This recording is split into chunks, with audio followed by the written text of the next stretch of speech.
도깨비, 쓸쓸하고 찬란한 신, 드라마 원작 소설, 김은숙, RHK.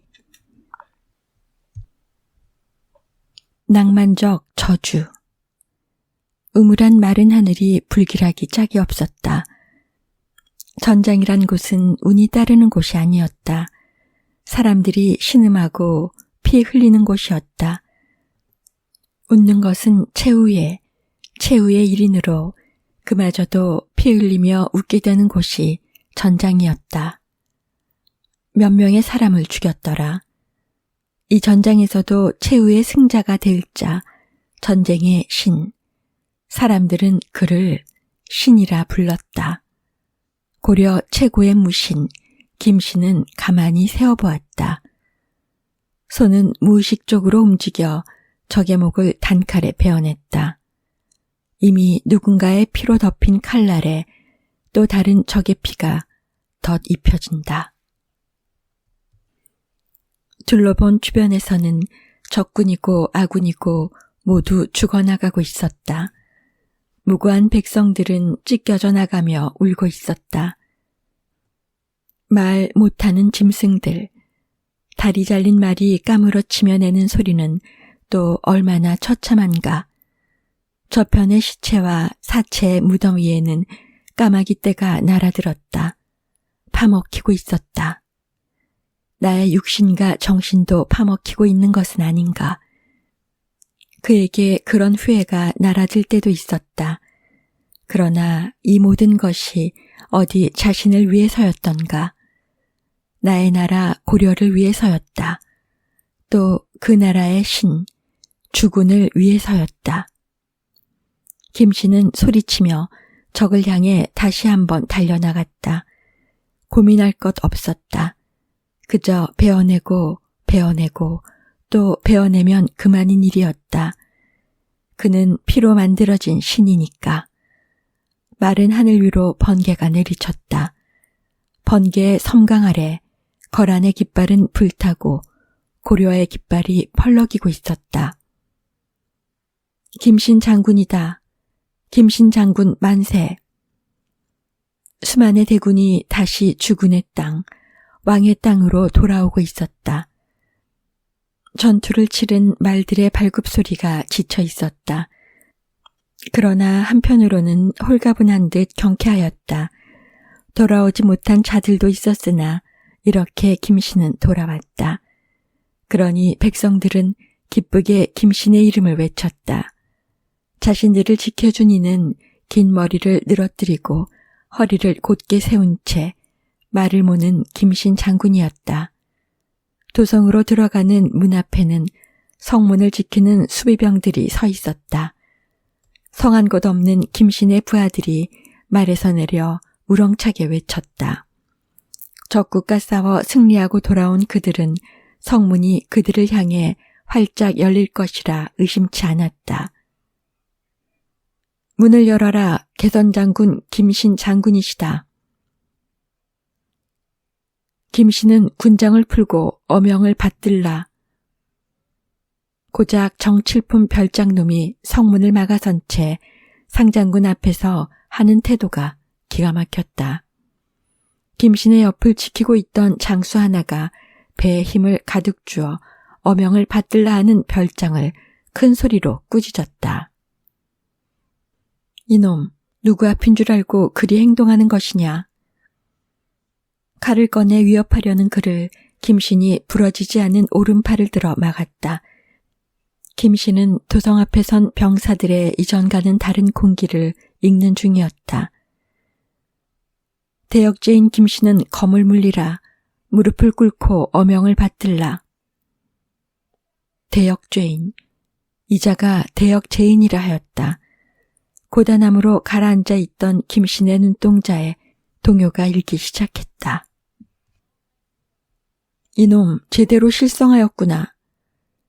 김신의 수하가 그 옆에서 고성을 내지르기 시작했다. 어명일 리 없다. 아니겠지. 아니어야 한다.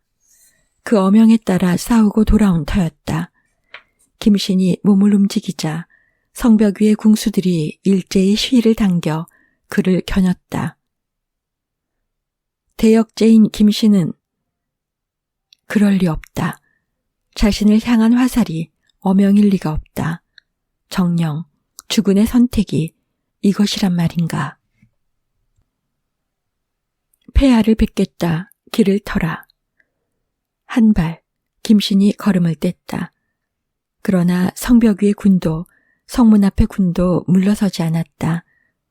김신을 외치던 백성들은 납작 엎드려 숨죽이고 있었다. 무언가 뜨거운 것이 발 아래에서 올라오는 듯했다. 막아서면 반드시 죽을 것이다. 길을 터라. 그가 검을 뽑아 움직이는 순간 파바박 허공을 찢으며 화살이 날아들었다.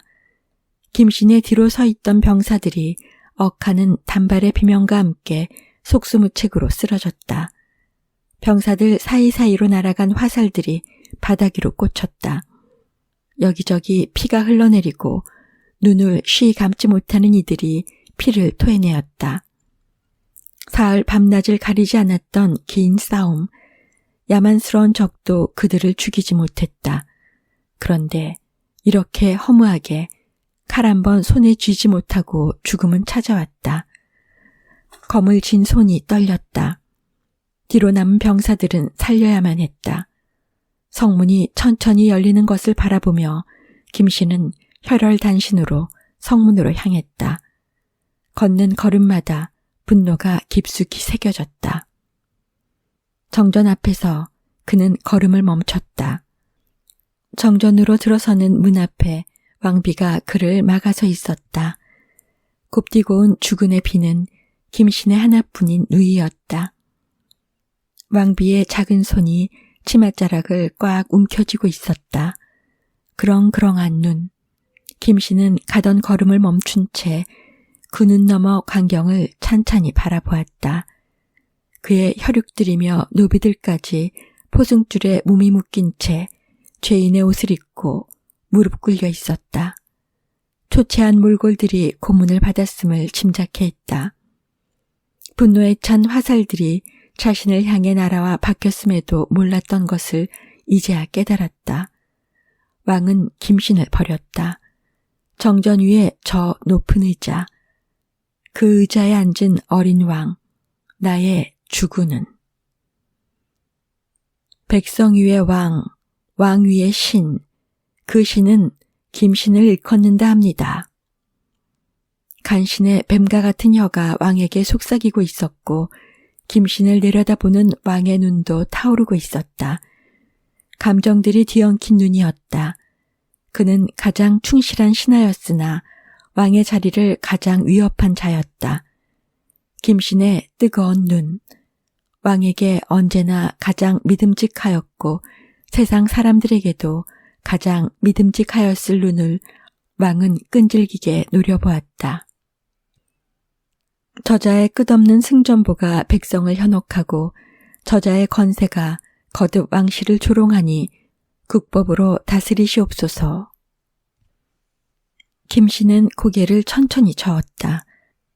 그러나 마저 고개를 젓기도 전에 이미 결심을 끝낸 왕의 주먹이 세게 쥐어졌다. 정녕 이렇게까지 하시는 겁니까? 떨리는 목소리가 참혹했다.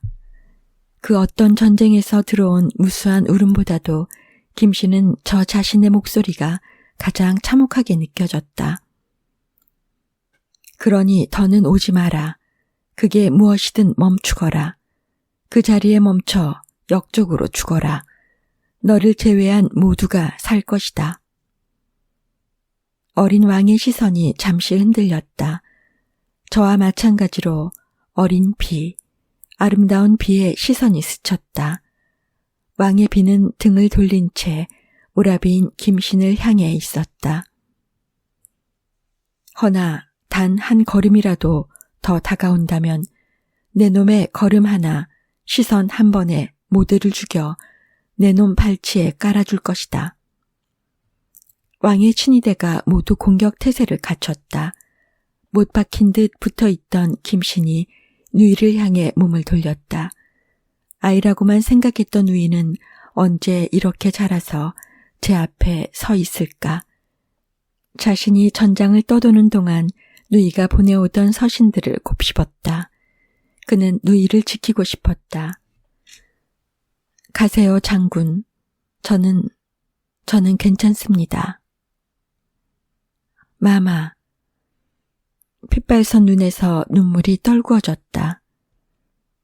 압니다, 장군. 다 알아요. 혹여 이게 마지막이면 이 또한 제 운명인 겁니다. 그러니 가세요. 멈추지 말고 가세요, 폐하께. 흰 정복을 갖춰 입은 왕비는 끝까지 허리를 숙이지도 어깨를 떨지도 않았다. 김씨는 제 누이에게서 일국의 비에게서 그 뜻을 읽었다. 그녀의 눈물 한 방울과 함께 김씨는 걸음을 내디뎠다. 한 걸음, 김씨의 한 걸음에 화살이 비처럼 쏟아졌다. 노비들이 울며 저들끼리 껴안아 보지만 이미 죽음은 코앞에 있었다. 울음소리가 김씨의 마음을 찢어놓았다. 또 한 걸음, 걸음을 내디뎌 왕과 김씨의 거리가 좁혀졌다. 왕비도 결국 김씨의 편에 선 것이다. 김씨의 걸음이 어린 왕의 불안을 옥죄고 있었다. 영모다. 저 집안에 그 누구의 숨도 붙여두지 말라. 어명이다. 다시 한번 쏟아지는 화살에 김씨의 혈육들이 쓰러졌다. 돌아본 왕비의 등에도 화살이 꽂혔다. 왕비가 천천히 쓰러졌다. 부드러운 비단 위 자수가 화려하게 놓인 왕비의 등이 피에 젖어 더욱 꽃과 같았다. 김씨의 눈에서도 눈물이 떨어졌다. 결국 김씨는 걸음을 멈추었다. 죄인을 꿀려라. 놓치지 않고 왕이 명령했다. 김씨의 가장 가까이에 선 춘희대가 칼을 뽑아 단번에 김씨의 무릎을 베어냈다. 털썩 땅에 무릎이 떨어지는 소리가 처연했다. 칼로 베지 않아도 언제든 왕 앞에 무릎 꿇었을 것이나 그는 지금 오직 타의로 꿀려져 있었다. 장군, 소식을 듣고 김씨의 부하 중 하나가 울부짖으며 문 안으로 달려 들어왔다. 무릎 꿇린 김신을 발견한 그는 김신을 붙잡아 지탱하며 함께 무릎 꿇고는 건자 위에 왕에게 외쳤다. 폐하, 어찌 이러십니까? 하늘이 두렵지 않으십니까? 하늘, 저자가 하늘이라 했다. 언제부터 하늘이 저자들의 편에 선 하늘이 됐단 말인가? 왕의 입술이 비틀렸다. 김씨는 애써 정신을 집중해 흐릿한 시야로 왕의 비틀린 얼굴을 보았다. 눈이 먼 왕이 분노로 들끓는 용암 같은 가슴에 새겨졌다.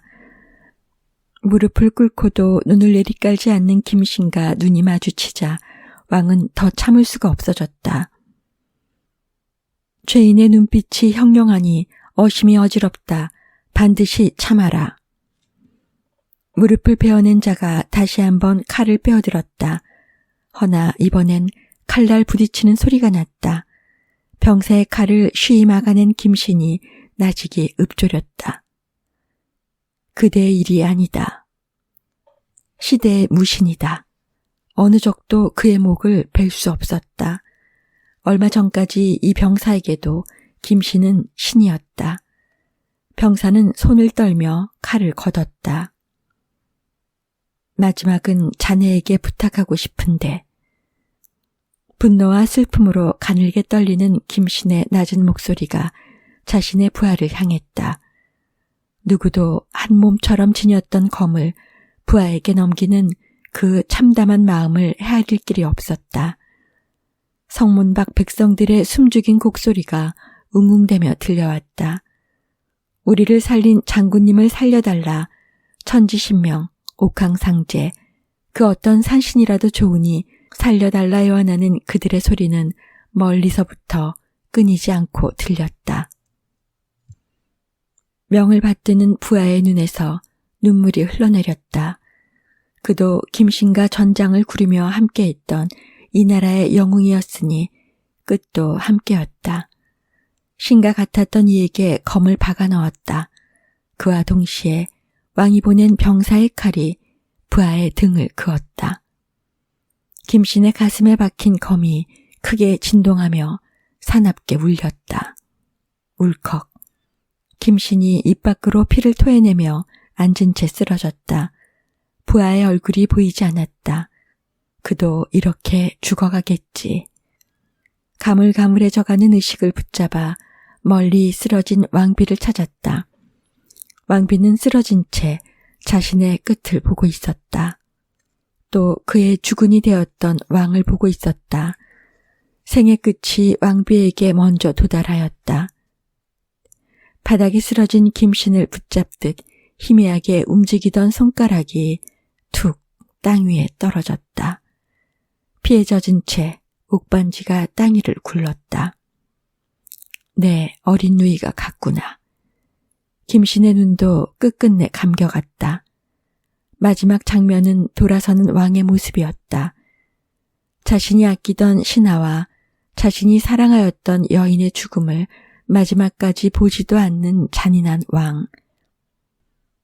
그 누구도 대역죄인의 시신을 수습하지 말라. 들판에 버려두어 들짐승과 날짐승의 먹이로 두어라. 금수의 허기를 달래는 딱 그 정도가 저자의 가치다. 어명이다. 간신의 목소리가 쓰러진 몸을 훑었다. 딱 이 정도가 나의 운명이구나. 그 어떤 신도 인간을 돕지 않는다. 신은 듣고 있지 않다. 하루 중 가장 화창한 오시. 어떤 이들에게는 신이었던 그는 자신이 지키던 주군의 칼날에 죽었다. 너른 들판에는 시신 한 구가 외롭게 뉘어 있었다. 밤이 되고 또 아침이 오기를 반복하며 들판 위에는 멋대로 들풀이 자라나기 시작했다. 시체의 일부는 말 그대로 들짐승과 날짐승의 먹이가 되었다. 그리고 또 일부는 비와 눈에 씻기고 바람에 흐트러졌다. 그러고도 남은 일부만이 흙이 되어 돌아갔다. 검 한 자루만 덩그러니 남았다. 인간들 속의 신은 그렇게 쉬이 잊혀졌다. 남아있던 검마저 검게 부식되어 갈 만큼의 세월이 흘렀을 때 나비 한 마리가 마지막으로 찾아들었다. 검이 못 박힌 자리에 함께 박힌 김신의 영혼을 찾아온 신이었다. 그대는 목숨을 다해 백성을 구했으나 백성은 널 잊었구나. 인간이란 그런 것이다. 이기적이지. 때문에 너는 잊힌 것이다. 김신의 영혼은 내내 쓸쓸하게 울고 있었다. 육신이 흙이 될 시간에도 분노는 사그라지지 않았다. 분노의 방향은 정처 없었다. 주군을 깬 간신, 자신을 잊은 백성, 아니 오히려 인간 사이를 팔랑거리며 날아드는 신을 향한 것인지도 몰랐다. 기대할 게 못 되는 건 듣지 않는 신입니다. 인간은 쉽게 변한다. 욕심은 끝이 없고 희생은 당연하고 은혜는 바로 있고 신의는 깨트리지.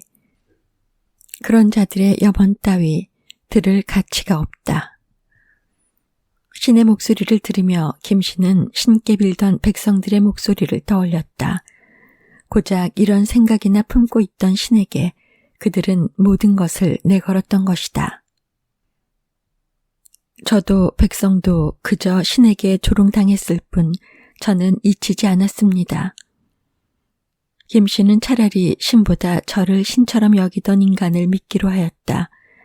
나비의 날갯짓이 가벼웠다. 김신의 영혼이 말했다. 누구의 말이 맞을지 내기하시겠습니까? 감히 신과 하는 내기였다. 김신은 더 잃을 것 없는 영혼이었다. 어느덧 검이 다스러 하룻밤 비만 내려도 흩어져 버릴 만큼 시간이 다시 흘렀다.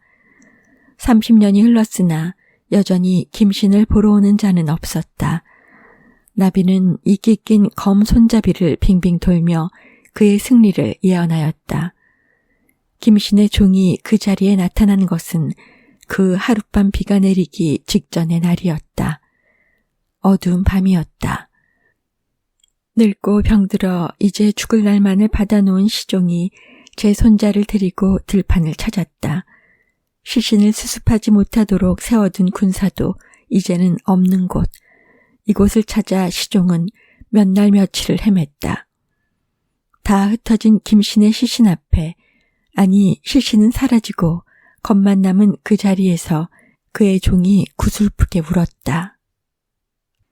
김신을 모시며 허리 숙여 인사하던 그는 이제 정말로 허리가 굽은 노인이 되었다. 뜻대로 움직여지지 않는 몸으로 겨우 손을 모아 절을 올렸다. 희게 센 머리와 수염이 바람에 날렸다. 절을 올리는 할아버지를 따라 티 없이 어린 손자도 바닥에 머리를 대며 절을 올리고 있었다. 너무 늦게 왔지요. 송구합니다, 나으리. 소인은 이제 갈 모양입니다. 갈 때가 되어서야 찾아뵙습니다. 이 검이 나으리예요? 바닥을 짚었던 손을 바지에 쓱쓱 문대며 손자가 물었다. 할아버지는 슬픈 눈으로 아이를 끌어당기며 검 앞에 세웠다. 이제부터는 이 아이가 나으리를 모실 것입니다. 시종이 손자의 머리를 쓰다듬으며 말하고 있는 순간 검이 우웅우웅 울리기 시작했다. 귀 밝은 아이가 검이 오는 소리를 먼저 듣고 놀라 숨을 멈추었다. 김신은 잊히지 않았다. 김신이 이겼다. 나비가 날아와 검 손잡이에 앉았다. 아이가 우는 검과 흰 나비를 신기하게 바라보다 나비를 잡으려 손을 뻗었다. 태풍이 올 것처럼 하늘이 순식간에 더 캄캄해지더니 빨려 들어갈 것만 같은 어둠 위로 불이 내렸다. 거대한 바람이 한 몸처럼 나비를 따랐다. 나비가 검에 내려앉았을 때 검이 불덩이가 되었다. 도깨비 불이었다. 하늘에서 신의 목소리가 내려왔다. 그대가 이겼다.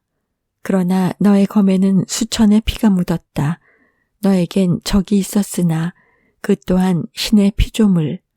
홀로 불멸을 살며 사랑하는 이들의 죽음을 지켜보아라. 불덩어리가 점점 더 커지더니 검 아래에 김신의 육체가 나타나기 시작했다. 검에 꽂혔던 피 흘리던 모습 그대로 도깨비 불은 김신의 몸이 되었다. 김신, 도깨비 신이 되었다. 그 어떤 죽음도 잊히지 아니리라. 내가 내리는 상이자 그대가 받는 벌이다.